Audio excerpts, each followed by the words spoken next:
Are you here to improve your investment strategies? Are you looking for that one article that could help you finalize that decision you were holding off? Well then, get ready to learn more and gain just that subtle extra knowledge to get an edge in the investment business. Because if you're new here, then you've come to the right place. Welcome to the Daily Fortune, a channel where we talk about all the latest news, updates, guides, and strategies related to investment. Of course, with that said, we're going to be discussing a lot about the Oracle of Omaha, Warren Buffett, The Big Short, Michael Burry, the money tree Cathie Woods, Tesla's very own CEO and eccentric billionaire Elon Musk, along with the rest of the big leagues to learn just a bit more from the professionals. And don't worry, of course we talk about crypto, and we also talk about the best stocks to invest in, along with many tips and tricks on how to handle your finances so you never lose. So before we talk about making money, remember to hit that like button, subscribe, and ring that notification bell as well to make sure you won't miss a single video. Now let's get started.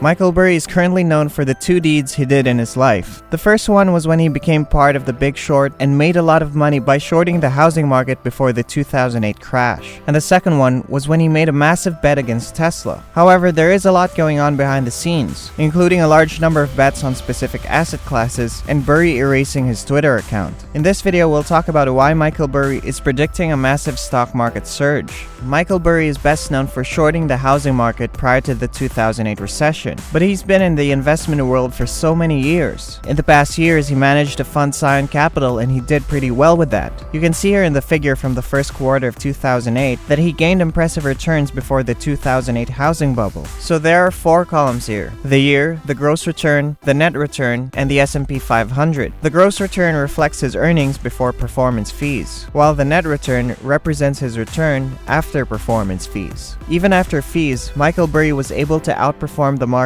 most of the time, returning 472.4% since the beginning of his fund, far exceeding the S&P 500's return of 5%. Michael Burry is obviously an expert at recognizing and betting on short-term trends, which is why we should consider what he says or doesn't say. Maybe you would assume Michael Burry's newest bet against Tesla was because he didn't think Tesla stock is a good long-term investment. But the thing is, Michael's bet against Tesla was just one of several on a huge stock market move. So what do we mean by that? I'm sure most of you are already aware that the US government has recently printed a significant amount of money. With this tremendous growth in the money supply, Michael Burry believes that a major macroeconomic trend is currently ongoing, which can be summarized in 2 words: speculation and inflation. But before that, let's first read back to Michael Burry's Twitter drama in order to get some clues as to what macroeconomic trend he's betting on. In case you didn't know, Michael Burry was sending out tweets in early 2021 that led him to being visited by the SEC, so he deactivated his Twitter account. And now let's talk about speculation. To begin with, Burry argues that speculative stock bubbles eventually lead to gamblers taking on too much debt. Or in simple terms, investors are buying too much stock with loans, or also known as margin. Margin calls cause a stock market crisis when a large number of investors invest on margin. A margin call occurs when a margin account runs out of funds and investors on margin are required to repay their debts. When this occurs, these investors have 2 options. It's either sell equities to cover the loans or deposit funds into their accounts. Both options have a negative influence on the market. If investors sell stocks, the market drops. If investors deposit money into their accounts, they have less money to acquire equities, lowering buying activity. The issue is that this sets off a negative cycle. As the market falls, more investors get margin calls that become necessary. When more investors get margin calls, the market falls, which causes other investors to get margin calls, driving the market to fall even further. As you can see, a bigger margin causes more exaggerated market crashes. By starting this cycle, even a fragment of bad news might plummet the market by a large amount. This circumstance, according to Michael Burry, shows how the market is dancing on a knife's edge. Burry added, quote-unquote, "People say I didn't warn last time. I did, but no one listened. So I warned this time, and no one listens, but I will have proof that I warned." Michael Burry then changed his username and profile photo to Cassandra. Burry is referring to a Greek priestess who was cursed with an obligation to communicate truthful prophecies, but no one believed her. Moving on to inflation, another factor that Michael Burry is worried about. The US administration is fighting inflation with MMT-tinged policies, brisk debt to GDP growth, M2 increase, while retail sales are in PMI Stage 5 recovery. Trillion more stimulus and reopening to boost demand as employee and supply chain costs skyrocket. #paradigm shift, Burry said in February last year. That may sound like nothing, but there's a lot of information packed into these 3 sentences. Let's start with the fact that the US government is encouraging inflation through its monetary policy. Modern monetary theory, or MMT, is an economic theory that states that governments that can control their currency, such as the United States, should print money to fund government spending. In other words, Michael Burry is claiming that government printing will lead to inflation. So first, the United States debt is expanding relative to GDP and doing so abruptly. To understand the next part, M2 is a metric of money supply that is included in the calculation for money supply. Burry is indicating that the government is expanding the money supply while retail shares in the Purchasing Manufacturers Index, generally known as the PMI, are seeing a V-shaped recovery. To put it another way, the government is printing money at a time when the economy is already recovering. In the last part of the sentence, he describes how the reopening of the economy and stimulus money are both raising consumer goods prices, causing salaries to rise as supply chains struggle to keep up with demand. You might be wondering where this is all going. Michael Burry hinted on Twitter that this might lead to hyperinflation. When the government's currencies experience high inflation, it's referred to as hyperinflation. And hyperinflation is when the currency would have to face a depreciation rate of more than 50% each month. Michael Burry revealed that throughout these years, the structure was quietly building itself up for the blow. Germany's inflation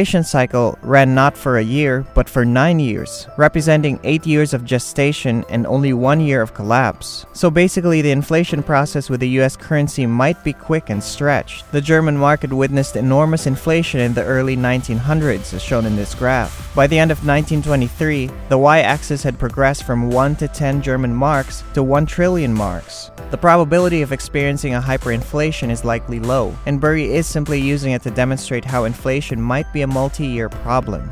Now, you're probably aware of these macroeconomic trends. Burry is taking advantage of them by placing large bets, one of which is, of course, Tesla. Michael Burry announced in his most recent 13F filing with the Securities and Exchange Commission that his large bet is on the 2 elements I discussed previously, the speculation and inflation. You might also notice that Michael Burry purchased Tesla put option contracts for $530 million of stock, but there are more aspects to this macroeconomic bet. So here, he bought put options on $171 million worth of TLT, a Treasury bond exchange traded fund. This indicates that he expects either more inflation or the Fed to be forced to hike interest rates, because bond prices must fall when interest rates rise. His put option on the TLT is essentially betting on higher interest rates. We can also see that he has call options on Facebook, Google, a Treasury bonds fund, Kraft Heinz, CVS, and NetApp. He also bought put options in the Russell 2000 Growth ETF, which trades under the ticker name IWO. With all of this knowledge, you might be wondering what Burry is betting on. First and foremost, keep in mind that these are short-term bets. Michael's bet against Tesla is a short-term stock price bet, not a long-term investment. The reason he chose Tesla is clearly evident. Tesla is a stock with a lot of margin investors, and as I've mentioned earlier, because of the negative margin cycle, the short-term downside risk is larger and investors are now on the margin in the short-term downside. Tesla is also the model for the entire growth investing audience, and when interest rates climb, so does the cost of borrowing money. The outcome would be that it would have to borrow money at a higher rate to expand because, well, Tesla is a growing firm. For example, short-term short sellers may have gained a lot of money when Tesla's stock declined in March 2020 during the epidemic. Long-term investors who bought the dip in Tesla stock during the epidemic, on the other hand, also made a lot of money.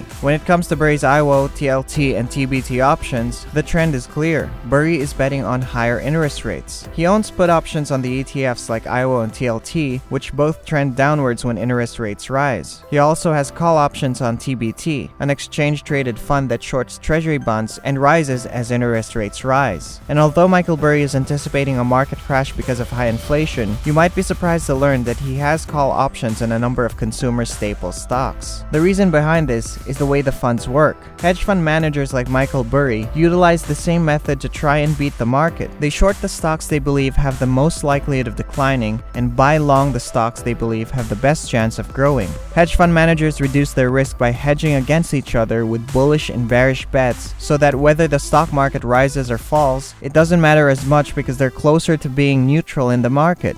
Michael Burry has call options on a number of consumer staple companies, including Kraft Heinz and CVS. This is most probably due to his belief that these businesses are inflation-proof. Kraft Heinz and CVS do not need to borrow money to expand, because they can simply raise prices to keep up with inflation. Furthermore, wages are signed by contract so that they don't have to catch up with consumer basics right away. As a result, the cost of goods for consumer staples remain basically the same even as prices rise, implying that profits will rise disproportionately. Furthermore, Burry made a big bet on call options for Google and Facebook, totaling over $325 million in stock in those two companies. So there is a pattern between those two companies, and it has something to do with their advertising platforms. Both Google and Facebook are well known for their inflation-hedged advertising. This is due to the fact that when earnings rise disproportionately like Kraft Heinz, advertising costs rise as well. So when advertising spending rises, advertising earnings rise for Google and Facebook. With Google and Facebook, there could be another revolution in the future. There is a great deal of uncertainty about what will happen in this changing market situation. Michael Burry could be completely wrong about the entire movement. Following the events of 2008, many people believe Michael Burry is usually too early. The legendary economist John Maynard Keynes stated, "The markets can remain irrational longer than you can remain solvent." Burry predicted the 2008 crash 3 years ahead of time, and the same thing might happen again right now. Michael Burry is a short-term investor, and we have witnessed him make some predictions about what might happen in the near future. If you decide to invest for the short term, just be cautious and only invest with money you can afford to lose. There are numerous limitations, including time decay, implied volatility,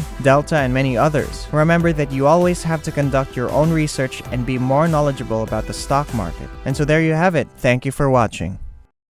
So that's it for today. I hope you learned something from today's video, and to get updated with the next videos, don't forget to hit the notification bell. See you next time.